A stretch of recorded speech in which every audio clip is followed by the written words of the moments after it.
أعوذ بالله من الشيطان الرجيم.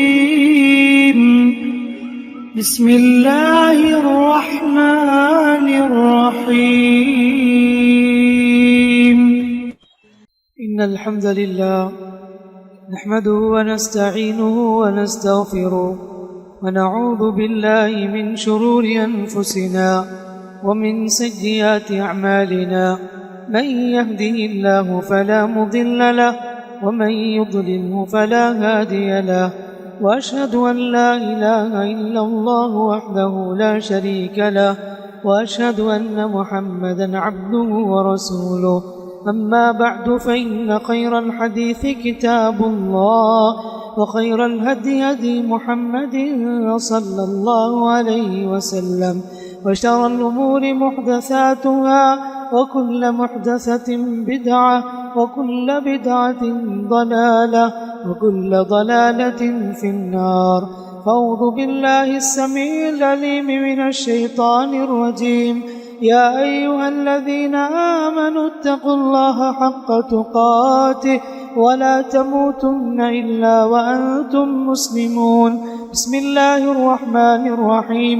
يا أيها الناس اتقوا ربكم الذي خلقكم من نفس واحدة وخلق منها زوجها وبث منهما رجالا كثيرا ونساء واتقوا الله الذي تساءلون به والأرحام إن الله كان عليكم رقيبا. يا أيها الذين آمنوا اتقوا الله وقولوا قولا سديدا يصلح لكم أعمالكم ويغفر لكم ذنوبكم ومن يطع الله ورسوله فقد فاز فوزا عظيما. وقال تعالى هل جزاء الإحسان إلا الإحسان فبأي آلاء ربكما تكذبان.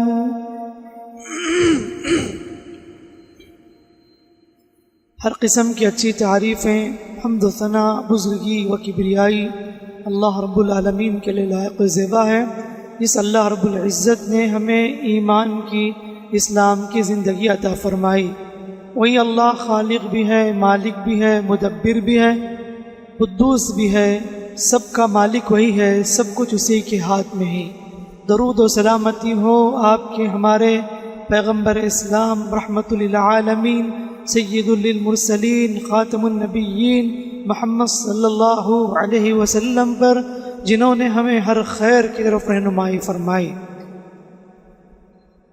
حاضرین جمعہ اور پردہ نشین خواتین اسلام، خطبہ مسنونہ کے بعد سورہ الرحمن کے ایک آیت تلاوت کی گئی. اللہ رب العالمین کا فرمان ہے هل جزاء الإحسان إلا الإحسان فبأي آلاء ربكما تكذبان. کہ احسان کا بدلہ احسان ہی ہے. فبأي آلاء ربكما تكذبان. اے انسانوں اور جنوں تم اپنے رب کی کون کون سے نعمتیں جھٹلاؤ گے. سورہ الرحمن میں اللہ تعالیٰ نے بہت ساری نعمت اور جنت کا تذکرہ کر کے بتایا کہ هل جزاء الإحسان إلا الإحسان. نیکی کا بدلہ نیکی ہے، حسن اخلاق کا بدلہ حسن اخلاق ہے، حسن معاملہ کا بدلہ حسن معاملہ ہے. اور یہ آیت بتاتی ہے کہ احسان کا بدلہ احسان ہونا چاہیے، احسان فراموش بالکل بھی نہیں ہونا چاہیے. احسان کیا ہے اور کسے کہتے ہیں؟ دیکھیے، احسان دو طرح کے ہیں. ایک احسان یہ ہے اللہ کے ساتھ، جیسے حدیث میں ہے ان تعبد اللہ کأنک تراہ فإن لم تکن تراہ فإنہ یراک. احسان یہ ہے کہ تم اللہ کی ویسی عبادت کرو جو گویا کہ تم اللہ کو دیکھ رہے ہو. فإن لم تکن تراہ، اگر تمہیں احساس نہیں دل میں کہ اللہ کو میں نہیں دیکھ رہا ہوں، تو اللہ کے رسول نے فرمایا فإنہ یراک، اللہ تو تمہیں دیکھ رہا ہے. اس جذبے کے ساتھ تم عبادت کرو. یہ ایمان کا اعلیٰ مرتبہ احسان. لیکن دوسرا احسان ہے جو بندوں کے ساتھ کیا جائے، مخلوق کے ساتھ کیا جائے. کسی کو تکلیف میں ساتھ دینا، کسی کو مدد کرنا، کسی کی اچھا مشورہ دینا، یہ مخلوقات کے ساتھ ہے. نہ صرف انسانوں کے ساتھ بلکہ جانوروں کے ساتھ بھی احسان کرنے کی تعلیم ہے۔ اللہ کے نبی نے فرمایا اذا قتلتم فاحسنوا القتلۃ واذا ذبحتم فاحسنوا الذبحہ، کہ جب تم جانور ذبح کرو اچھی طرح ذبح کرو، جانور کے ساتھ بھی احسان کرو۔ تو لہٰذا احسان مخلوقات کے ساتھ، ایک احسان اللہ کے ساتھ، ایک احسان مخلوقات کے ساتھ۔ آج کے خطبے میں میں دوسری قسم جو احسان کی ہے اس کے بارے میں بتانا چاہوں گا کہ اللہ رب العالمین نے مجھ پر اور آپ پر جتنا کچھ احسان کیا ہے، سوچ کر دیکھیں میں اور آپ اللہ نے کیا کیا احسانات کیے ہمارے اوپر، اولاد کی شکل میں، صحت کی شکل میں، دولت کی شکل میں، تجارت کی شکل میں، پراپرٹی کی شکل میں، بینک بیلنس کی شکل میں، گھر بار کی شکل میں، خاندان کی شکل میں، بیوی کی شکل میں، رشتہ داروں کی شکل میں، علم کی شکل میں، عزت کی شکل میں، عہدے کی شکل میں۔ اتنی لمبی فہرست ہے، ہم گنتے جائیں گے۔ اللہ کے ہمارے پر بے شمار احسانات ہیں۔ اللہ کہتا ہے جس طریقے سے میں نے تجھ پر احسان کیا، اے میرے بندے تو بھی میرے بندے پر احسان کر، تو بھی میری مخلوق پر احسان کر۔ اللہ نے مجھے دولت سے نوازا ہے تو میرے لیے ضروری ہے کہ میں اس دولت کے ذریعے دوسروں کی مدد کروں، کسی کو کھانا کھلاؤں، کسی پیاسے کو پلاؤں، کسی مجبور کی مجبوری کو دور کروں، کسی تکلیف پڑے انسان کی تکلیف کو دور کروں، کسی کو اچھے مشورے دیا کروں۔ جو کچھ مجھ سے ہو سکے مجھے کرنا چاہیے۔ اللہ نے آپ کو عہدہ اور کرسی عطا کی ہے، اس احسان کے ذریعے، اس نعمت کے ذریعے آپ دوسروں کی مدد کریں، مخلوق کی مدد کریں۔ یہی بات کہی گئی قارون سے، وَأَحْسِن كَمَا أَحْسَنَ اللَّهُ إِلَيْكَ، اے قارون اللہ نے جو دولت سے نوازا، دولت عطا کی، تو بھی احسان کر مخلوق کے اوپر جیسا کہ اللہ نے تجھ پر احسان کیا۔ اللہ چاہتا ہے کہ جس نعمت کے ذریعے اللہ نے تم پر احسان کیا، اسی نعمت کے ذریعے تم مخلوق کی مدد کرو، تکلیف میں پڑے انسانوں کی مدد کرو۔ فائدہ کیا ہوگا؟ ہم دوسروں کی مدد کریں گے، اللہ تعالیٰ تکلیف میں ہماری مدد کرے گا۔ احمد بن مسکین رحمۃ اللہ علیہ بہت بڑے عالم گزرے ہیں، 3 صدی کے عالم ہیں۔ 209 ہجری میں وہ کہتے ہیں کہ مجھے فقر و فاقہ لاحق ہوا، بہت غربت تھی، کھانے کے لیے ہم ترس رہے تھے، یہاں تک کہ ہم لوگ ڈیسائیڈ کر لیے اپنا گھر بیچنا ہے۔ گھر بیچنے کے لیے وہ ارادہ کر لیے، یہاں تک کہ گھر سے باہر نکلتے ہی کوئی مل جائے اس سے گھر بیچ دوں۔ راستے میں ملتے ہیں ایک بہت بڑے عالم ابو نصر، یہ بھی بہت بڑے عالم ہیں۔ ان سے کہا کہ اے ابو نصر تم میرا گھر لے لو، اس لیے کہ گھر میں بہت فقر و فاقہ ہے، کھانے کے لیے ہم ترس رہے ہیں، لہٰذا میں اپنا گھر بیچنا چاہتا ہوں جس کے ذریعے میں اپنے گھر والے سب اچھی طریقے سے کھا سکیں، اللہ تعالیٰ ہمیں اس کے ذریعے رزق عطا کرے۔ ابو نصر نے کہا ارے بھائی آپ اپنا گھر اپنے پاس رکھو، میں تمہیں کھانے کے لیے کچھ روٹی دیتا ہوں، اور حلوے وغیرہ انہوں نے ان کے حوالے کر دیے۔ یہاں پر دیکھیے مجبوری کا انہوں نے فائدہ نہیں اٹھایا، جیسا کہ آج لوگ مجبوری کا غلط فائدہ اٹھاتے ہیں۔ تکلیف میں پڑے ہوئے انسان کی مجبوری کا فائدہ اٹھاتے ہیں، مجبور انسان کی غلط فائدہ اٹھاتے ہیں مجبوری کا۔ احمد بن مسکین کے ساتھ ایسا نہیں کیا ابو نصر نے، یہاں تک کہ وہ روٹی اور حلوہ لے کر آگے بڑھتے ہیں۔ راستے میں ایک عورت کھڑی ہے، یتیم بچے کے ساتھ کھڑی ہے، اور یہ کہہ رہی ہے کہ ہمیں کھانے کے لیے کچھ دے دو، ہم بہت بھوکے ہیں اور میرے ساتھ یہ بہت یتیم بچہ ہے، اور اس بچے کی نگاہ بھی روٹی کے اوپر تھی۔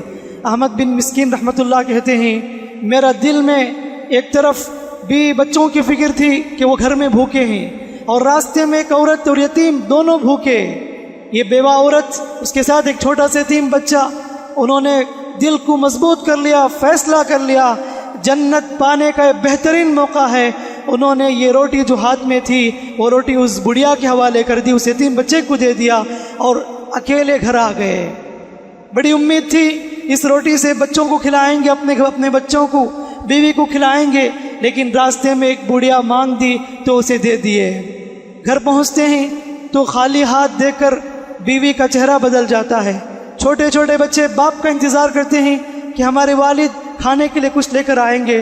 اتنے میں دیکھیے کچھ دیر کے بعد ایک آدمی آتا ہے، کہتا ہے کہ احمد بن مسکین یہ پیسے تم رکھو، اس لیے کہ تمہارے والد سے ہم نے ایک وقت میں پیسہ لیا تھا، لیکن وہ قرض واپس نہ کر سکے، اس وقت ہمارے پاس سہولت نہیں تھی، آج مجھے اللہ نے سہولت دی ہے، آپ کے والد تو انتقال ہو گئے، لہٰذا یہ پیسہ ہم آپ کے حوالے کرتے ہیں۔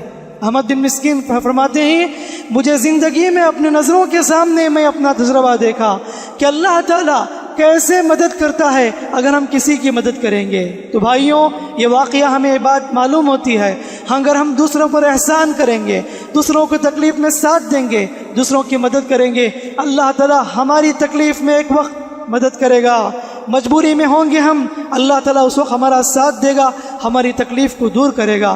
وَأَحْسِن كَمَا أَحْسَنَ اللَّهُ إِلَيْكَ، اللہ پر احسان کرو جیسا کہ اللہ نے تم پر احسان کیا ہے۔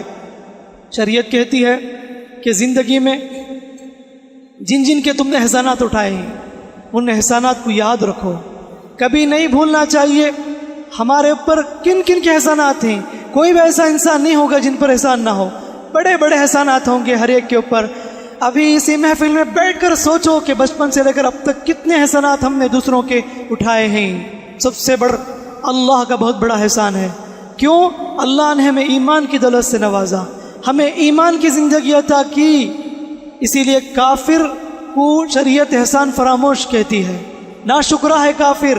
اللہ جو خالق ہے، مالک ہے، رازق ہے، اللہ کا کھاتا ہے، کسی اور کی عبادت کرتا ہے، ایسا کافر ناشکرہ ہے، احسان فراموش ہے اللہ کا۔ ایک مومن اللہ کی دی ہوئی روزی کھا کر اللہ کی بندگی کرتا ہے۔ تو سب سے بڑا احسان اگر ہے تو اللہ کا احسان ہے۔ اللہ کا احسان کا بدلہ یہ ہے ہم اللہ کی بندگی کریں، اللہ کی بندگی کریں، اللہ کی کبریائی بیان کریں، اللہ ہی کی عبادت کریں، اللہ کے ساتھ کسی کو شریک نہ ٹھہرائیں۔ اللہ کے بعد اللہ کے نبی صلی اللہ علیہ وسلم کا احسان ہمارے اوپر بہت زیادہ ہے۔ ہم نبی کی امتی ہیں، یہ ہمارے لیے فخر کی بات ہے۔ ہمارے نبی ہمارے لیے انشاءاللہ ایمان کے شرط کے ساتھ قیامت دن سفارش کریں گے، اللہ تعالیٰ ان کی سفارش قبول فرما لے گا۔ اللہ کے نبی صلی اللہ علیہ وسلم کے احسانات ہیں ہمارے اوپر۔ ہمارے لیے ضروری ہے کہ احسان کا بدلہ احسان کے لحاظ سے ہم نبی کی اتباع کریں۔ نبی سے محبت کا حقیقی تقاضا یہ ہے، نبی کے ساتھ احسان کا تقاضا یہ ہے کہ نبی کی ہر سنت پر عمل کریں، نبی کریم صلی اللہ علیہ وسلم کو فالو کریں اور ان کی ہر بات کو ہم قبول کریں، ان کے نقش قدم پر چلیں۔ اللہ اس کے رسول کے احسانات کے بعد اگر زندگی میں اگر بہت بڑا احسان ہے مجھ پر اور آپ پر، وہ ہمارے والدین کے احسانات ہیں۔ اللہ نے کہا ماں کے بارے میں حملت امہ کرہا ووضعتہ کرہا، کہ اس کی ماں نے اسے بڑی تکلیف سے حمل میں رکھا، یعنی پیٹ میں رکھا۔ اللہ اکبر، 9 ماہ کی تکلیف، کروٹیں بدلتی تھی عورت، راتوں کی نیند قربان کرتی تھی، مختلف چیزوں کو اس نے کھانا چھوڑ دیا اپنے بچوں کی صحت کی خاطر۔ 9 مہینہ تکلیف بوجھ اٹھا کے رکھی، یہاں تک کہ اس درمیان اسے بہت سی بیماریوں کا سامنا کرنا پڑا، بہت سی تکلیفوں کا سامنا کرنا پڑا، بہت سی آزمائشوں کا سامنا کرنا پڑا۔ اور اس کے بعد قرآن کہتا ہے حملت امہ کرہا ووضعتہ کرہا، اس کی ماں نے اسے بڑی تکلیف سے اس کو جنم دیا۔ حمل کی تکلیف، زچگی کی تکلیف، عورت موت اور حیات کے بیچ میں گزر کے آتی ہے، موت کے منہ میں جا کر آتی ہے۔ اسی لیے شریعت نے ماں کا مقام بتایا کہ تمہارے لیے والدین جنت بھی ہیں جہنم بھی ہیں، ان کو راضی کرو۔ رضا الرب رضا الوالدین وسخط الرب وسخط الوالدین، اللہ کے والدین کی رضامندی میں اللہ کی رضامندی ہے، والدین کی ناراضگی میں اللہ کی ناراضگی ہے۔ میرے اوپر آپ کے اوپر اگر احسان ہے تو والدین کے احسانات ہیں۔ آپ پر بہت سے لوگوں نے احسان کیے ہوں گے، آپ کے خاندان والے احسان کیے ہوں گے، آپ کے بھائی بہن سب کچھ، سارے لوگوں کے احسان ایک طرف، والدین کے احسان ایک طرف، دونوں احسان کبھی برابر نہیں ہو سکتے۔ پوری زندگی خدمت کر لو، اللہ کی قسم ہرگز بھی والدین کے احسانات کا ہم بدلہ نہیں چکا سکتے۔ یہ سوچ کر بھی نہ دیکھو اور اپنے دل میں خیال بھی مت کرو کہ ہم نے احسان چکا دیا۔ بہت بڑے احسان ہیں والدین کے۔ والدین کے احسان کے بعد مجھ پر اور آپ پر ہمارے اساتذہ کے احسانات ہیں، ہمارے استادوں کے احسانات ہیں۔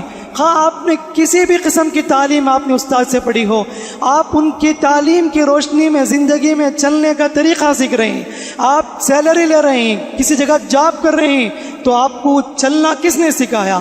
آپ کو قلم پکڑنا کس نے سکھایا؟ آپ کو تعلیم کس نے دی؟ اساتذہ نے دی۔ آج افسوس سے کہنا پڑتا ہے، میں کتنے نوجوانوں سے ملتا ہوں، اساتذہ کو بڑی ہی عجیب انداز سے یاد کرتے ہیں، کوئی عزت نہیں کرتا اپنے اساتذہ کی، کوئی قدر نہیں کرتا اپنے ٹیچروں کی، کوئی ان کے اندر عزت نہیں ہے کہ وہ استاد جو 12 سال 15 سال اس کو پڑھائے، اس کو سکھائے، اسی استاد کے ساتھ غداری کرتے ہیں، اسی استاد کو بدتمیزی کے ساتھ یاد کرتے ہیں، اسی استاد کو گالی بکتے ہیں، اسی ٹیچر کے ساتھ بدسلوکی کرتے ہیں. یہ بہت عجیب، ایک مسلم نوجوان اگر کرتے ہیں تو بڑا عجیب بات ہے. بلکہ مسلمانوں سے بڑھ کر آج دیکھو غیروں میں کتنی ادب ہے، کتنی رسپیکٹ ہے ٹیچروں کے ساتھ. بھلے سے وہ 80 سال کا بوڑھا بھی ٹیچر کیوں نہ ہو جائے، بڑے ادب کے ساتھ وہ ملا کرتے ہیں. ہماری مسلم سوسائٹی میں کیوں یہ تبدیلی ہے؟ ہرگز بھی ایسا نہیں ہونی چاہیے. ہر اسٹوڈنٹ کو چاہیے کہ استاد کی قدر اپنے دل میں رکھیں، ادب کریں، خدمت کریں، اس لیے کہ ان کے بڑے احسانات ہیں. والدین کے بعد اگر بڑے احسانات ہیں تو اساتذہ کے احسانات ہیں. ان احسانات کے بعد مجھ پر اور آپ پر کئی لوگوں کے احسانات ہیں، ہم اسے گننا چاہے تو گن نہیں سکتے.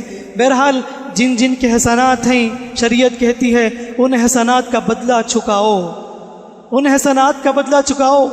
اللہ کے رسول نے فرمایا من صنع الیکم معروفا فکافئوہ، کہ جس کسی نے تمہارے ساتھ احسان کیا اس کا بدلہ چکاؤ. فإن لم تجدوا فکافئوہ، اگر تم اس کے بدلہ چکانے کی طاقت نہیں رکھتے تو شریعت کہتی ہے تم اتنی دعا کرو اس کے حق میں، اتنی دعا کرو یہاں تک کہ تمہارے دل کو تسلی ہو جائے ہم نے احسان کا بدلہ چکایا ہے. پہلے تو جو آپ کی مدد کیے آپ بھی سوچو کہ مجھے موقع ملے کہ میں فلاں صاحب کی مدد کروں، اس لیے کہ مجھے انہوں نے مصیبت میں کام آئی، تکلیف میں ساتھ دیا. اس احسان کو یاد کر کے چکانے کی کوشش کرو. اگر چکانے کی سکت نہیں ہے تو اتنی زیادہ دعا کرو، اتنی دعا کرو یہاں تک کہ آپ کے دل کو تسلی مل جائے کہ ہم نے ان کے حق ادا کر دیے، ہم نے ان کے احسان کا بدلہ چکا دیا. اللہ کے نبی صلی اللہ علیہ وسلم کسی کے احسان کو نہیں رکھتے تھے، احسان چکاتے تھے. اسی لیے زندگی کے آخر میں نبی کریم صلی اللہ علیہ وسلم نے کہا تھا ان من امن الناس علی فی صحبتہ و مالہ. ابو بکر کہا کہ زندگی میں جن جن کے احسانات ہیں میں سب کے احسانات چکا دیے. جتنے صحابہ، اللہ اکبر کتنے صحابہ تھے، کسی نے نبی کی مدد کی ہوگی مال کے ذریعے، دولت کے ذریعے سے، نبی کی حفاظت کی ہوگی، نبی کے لیے جان مال سب کچھ قربانی دی ہوگی. اللہ کے رسول فرماتے ہیں کہ میں نے سب کے احسانات چکا دیے لیکن ابو بکر کے احسان میں نہیں چکا سکا. کل قیامت کے دن اللہ تعالیٰ میری طرف سے ابو بکر کے احسان چکائے گا. کتنا بڑا مقام ہے ابو بکر رضی اللہ عنہ کا. اللہ کے نبی صلی اللہ علیہ وسلم احسان کا بدلہ دیتے تھے. جو بھی بھلائی کرتا تھا اس کے ساتھ احسان کا بدلہ پورا کرنے کی کوشش کرتے تھے. تو لہٰذا میرے بھائیوں احسان کا بدلہ احسان ہی ہے. هل جزاء الاحسان الا الاحسان. اسی طرح جس کسی نے آپ کی مدد کی، بڑے احسانات ہیں آپ کے اوپر، اگر اس سے کل کوئی غلطی ہو جائے، کوئی مسٹیک ہو جائے، اس کی یہ غلطی کی وجہ سے اس کے پورے احسانات کو فراموش نہ کرو. بہت اہم بات ہے. کسی کمپنی میں 20 سال کام کرتے ہیں، کسی جگہ پر 25 سال ڈیوٹی کرتے ہیں، اگر اس مالک سے غلطی ہو جاتی ہے تو وہیں سے نکل کر آ جاتے ہیں، کبھی اسے سلام بھی نہیں کرتے، پوچھ کر بھی نہیں دیکھتے، اسے دوستی نہیں رکھتے، تعلقات نہیں رکھتے. یہ جو 25 سال کے احسانات تھے اس کے ساتھ اسے منٹوں میں فراموش کر دیتے ہیں. تو غلطی ہو سکتی ہے. جن لوگوں نے آپ پر احسان کیا ہے ان سے کبھی غلطی ہو جائے تو اللہ کے لیے ان احسانات کو فراموش مت کرو، اس لیے کہ احسان کو بھولنے والا بہت بڑا گنہگار ہوتا ہے، کبیرہ گناہ کا مرتکب ہے. اللہ کے نبی صلی اللہ علیہ وسلم نے خاص کر کے خواتین سے خطاب کر کے فرمایا اے خواتین میں تمہیں جہنم میں زیادہ دیکھ رہا ہوں. پوچھا گیا کیوں اے اللہ کے رسول ہم عورتیں جہنم میں زیادہ؟ کہا کہ تمہارے اندر 2 خرابی ہیں. کہا کہ تکثرن اللعن، تم کثرت سے لعنت کرتی ہو، بات بات پر بد دعا کرتی ہو، بات بات پر گالیاں بکتی ہو، تو برباد ہو جائے، تو ہلاک ہو جائے، تو ستیہ ناش ہو جائے، تیری موت ہو جائے، تیرا جنازہ اٹھ جائے، ایسے لفظ تم بار بار زبان میں لاتی ہو، تم کثرت سے لعنت کرنے والی ہو. وَتَكْفُرْنَ الْعَشِيرَ، اور دوسری خرابی تم شوہر کی ناشکری ہو. شوہر پوری زندگی آپ کے ساتھ احسان کرتا ہے. اللہ کے رسول نے دوسری حدیث میں سمجھایا کہ شوہر پوری طریقے سے مدد کرتا ہے، احسانات ہیں شوہر کے. کبھی شوہر سے غلطی ہو جاتی ہے تو عورت کہنے لگتی ہے میں نے تمہاری زندگی میں کوئی خیر نہیں دیکھی، میں نے تمہاری زندگی میں کوئی بھلائی نہیں دیکھی، جب سے میں نے تم سے شادی کی تکلیف ہی تکلیف، آزمائش آزمائش. حالانکہ اتنے بڑے احسانات تھے شوہر کے، وہ سب منٹوں میں بھلا دیتی ہے، احسان فراموش بن جاتی عورت. تو لہٰذا میرے بھائیوں احسان فراموش ایک بہت بڑا گناہ ہے. جہاں احسان فراموش ایک بڑا گناہ ہے، اسی طرح شریعت یہ بھی کہتی ہے احسان کرنے کے بعد احسان کو بھول جانا چاہیے۔ احسان کرنے کے بعد احسان کو بھول جانا، جس نے احسان کیا اسے چاہے کہ احسان کو بھول جائے۔ نیکی کر دریا میں ڈال، محاورہ سنے ہوں گے آپ، نیکی کر دریا میں ڈال۔ احسان کر کے احسان کو بھول جانا، کیوں؟ اس لیے کہ اس راستے سے شیطان آپ کے عمل کو برباد کر سکتا ہے۔ اگر آپ بول کر دکھا دیتے ہیں، اگر آپ بول کر دکھا دیتے ہیں تو گویا کہ آپ کی نیکی ضائع ہو گئی۔ آپ نے کسی کی مدد کی شادی میں، اگر اس سے کوئی غلطی ہو گئی یا غصے میں آگے کہے اگر میں تجھے پیسے نہ دیتا تو تیری شادی نہ ہوتی، اگر میں تجھے تکلیف میں ساتھ نہیں دیتا تیری حالت یہ نہ ہوتی، اگر میں ہیلپ نہیں کرتا تو تم سب روڈ پہ آ جاتے، میری رزق میں تم پل رہے ہو، میری مدد میں تم پل رہے ہو، میں نے فلاں وہ قرض دیا تھا، وہ قرض کے بھیک میں تم پل رہے ہو۔ اگر اس طرح بول کر دکھا دیتا ہے، اللہ کے رسول فرماتے ہیں قیامت کے دن ایسے شخص سے اللہ بات بھی نہیں کرے گا، دیکھے گا بھی نہیں، اس کو گناہ سے پاک نہیں کرے گا۔ وہ کون سا انسان ہے؟ المنان، احسان جتلانے والا، احسان کر کے احسان کو بول کر دکھانا۔ قرآن نے کہا اے ایمان والو اپنے صدقات کو ضائع مت کرو احسان جتلا کر، یا ایھا الذین آمنوا لا تبطلوا صدقاتکم بالمن والاذی، اے ایمان والو اپنے صدقات کو احسان جتلا کر، تکلیف دے کر ضائع مت کرو۔ تو لہٰذا جہاں شریعت کہتی ہے کہ جن لوگوں نے آپ پر احسان کیا ہے احسان چکانے کی کوشش کرو، اور اگر احسان نہیں چکا سکتے تو ان کے حق میں دعا کرو، اور ساتھ ساتھ ان لوگوں کو یاد رکھو جن جن لوگوں نے آپ کی مدد کی، تکلیف میں ساتھ دیا۔ اسی طرح شریعت ان لوگوں سے کہتی ہے جو احسان کرتے ہیں کہ تم احسان کرنے کے بعد احسان کو بھول جاؤ، اس لیے کہ اگر تم بول کر دکھا دیں گے تمہاری ساری نیکی ضائع ہو جائے گی، برباد ہو جائے گی۔ اللہ کے نبی صلی اللہ علیہ وسلم پوری زندگی پڑھ دیکھو، اللہ کے رسول ہمیشہ احسان چکانے کی کوشش کرتے تھے۔ ایک جنگ میں نبی صلی اللہ علیہ وسلم جاتے ہیں، راستے میں صحابہ کو پیاس لگتی ہے، پینے کے لیے پانی نہیں ہے، وہاں سے ایک عورت کا گزر ہوتا ہے، اس عورت کے پاس پینے کے لیے کچھ پانی، وہ مشرکہ عورت تھی، اللہ کے رسول صلی اللہ علیہ وسلم نے اسے پانی مانگا، یہاں تک اس نے پانی دی، نبی نے اپنا ہاتھ اس یعنی بوتل میں یا جو بھی پانی جس میں تھی اس میں ہاتھ نبی کریم صلی اللہ علیہ وسلم نے پانی میں ڈالا، یہاں تک کہ اللہ کے نبی صلی اللہ علیہ وسلم کے ہاتھ ڈالنے کی وجہ سے برکت پانی میں، اللہ کے رسول صلی اللہ علیہ وسلم کی انگلیوں سے چشمے پھوٹنے لگے، اللہ کے رسول کے معجزات میں سے یہ۔ صحابہ اس پانی کو استعمال کیے، وضو کیے، صحابہ کہتے ہیں ہم میں سے بہت سے نے وضو کیا، پاکی حاصل کر لی، پانی کثرت سے پیے، یہاں تک کہ اس کے باوجود بھی وہ ہانڈی میں جو بھی ہے پانی ویسے ہی مٹکے میں پانی باقی رہا، یہاں تک کہ اس عورت کے حوالے کیے۔ اللہ کے رسول نے فرمایا کہ جس نے تمہاری مدد کی تھی اسے تم جو کچھ دینا چاہے دے دو۔ صحابہ کہتے ہیں ہم میں سے بعض نے کھجور عطا کیے، پنیر دیے، جو کچھ ہمارے پاس تھے اسے حوالے کیا، وہ عورت بڑی خوش ہو گئی، یہاں تک کہ وہ چلی گئی۔ اس کے بعد اللہ کے رسول صلی اللہ علیہ وسلم جب بھی جنگ میں نکلنے والے صحابہ ہوتے انہیں حکم دیتے اے میرے صحابہ یاد رکھو تم جنگ میں جا رہے ہو، اگر راستے میں اس بڑھیا اگر تمہیں نظر آئے، وہ بوڑھی عورت تمہیں نظر آئے تو یاد رکھو اس بستی کو کچھ نہ کرنا، اس لیے کہ اس کے احسانات ہیں، اس لیے کہ اس نے ہمیں فلاں وقت پانی پلایا۔ سبحان اللہ، پانی پلانے والے کے احسان کو بھی اللہ کے نبی صلی اللہ علیہ وسلم یاد رکھتے تھے۔ تو میں اور آپ اپنی زندگی میں جن جن لوگوں نے ہمارے پر احسان کیا ہے ہم کیوں یاد نہ رکھیں؟ بالکل یاد رکھنا چاہیے، سیلفش بن کر زندگی بسر نہ کریں، محسنین کے حسنات کو ہرگز فراموش نہ کریں۔ بڑے عجیب لوگ ہیں جن کی مدد کی گئی تکلیف کے وقت، مصیبت کے وقت، آزمائش کے وقت، جب پیسے نہیں تھے تو قرض دیے گئے، جب تکلیف تھی تو ہاتھ بٹایا گیا، تکلیف میں ساتھ دیے گئے، اچھے مشورے سے نوازا گیا، ہر قسم کی مدد کی گئی، لیکن وہی مدد یاد رکھنے کے بجائے جس نے احسان کیا اس کے ساتھ غداری کرتے ہیں، جس نے احسان کیا اس کے ساتھ دغا بازی کرتے ہیں۔ یہ آیت جو میں نے پڑھی شروع میں، هل جزاء الاحسان الا الاحسان فبأي آلاء ربكما تكذبان، اللہ کہتا ہے کہ احسان کا بدلہ احسان ہی تو ہے، احسان کا بدلہ احسان ہی تو اور کیا ہو سکتا ہے؟ فبأي آلاء ربكما تكذبان، اے انسانوں جنوں تم اپنے رب کی کون کون سی نعمت کو جھٹلاؤ گے؟ دعا ہے رب العالمین سے اللہ رب العالمین ہم تمام کو کہی باتوں پر سنی باتوں پر عمل کی توفیق عطا فرمائے۔ اللہ رب العالمین جن جن لوگوں نے ہم پر احسان کیے ہیں، اللہ رب العالمین ان کا بہترین بدلہ اللہ انہیں عطا فرمائے۔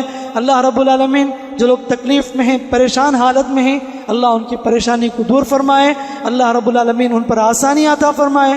جو لوگ بیمار ہیں اللہ انہیں شفا عطا فرمائے، جو لوگ انتقال ہو چکے ہیں اللہ ان کی مغفرت فرمائے، اللہ ان پر رحم فرمائے، انہیں عذاب قبر سے محفوظ فرمائے، جنت الفردوس کے اعلیٰ مقام پر فائز فرمائے، آمین۔ بارک اللہ لنا ولکم فی القرآن الحکیم ونفعنا وإیاکم بالآیات وذکر الحکیم، انہ تعالی جواد کریم ملک مفعم حلیم۔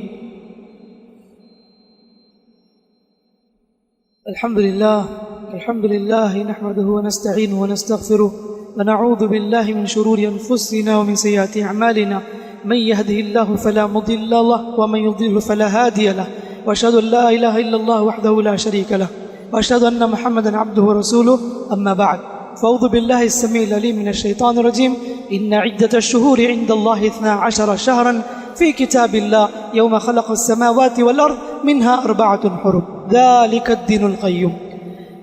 معزز بھائیوں، ہم سب اسلامی سال کے لحاظ سے بالکل آخری مہینے ذی الحج کے مہینے میں ہیں۔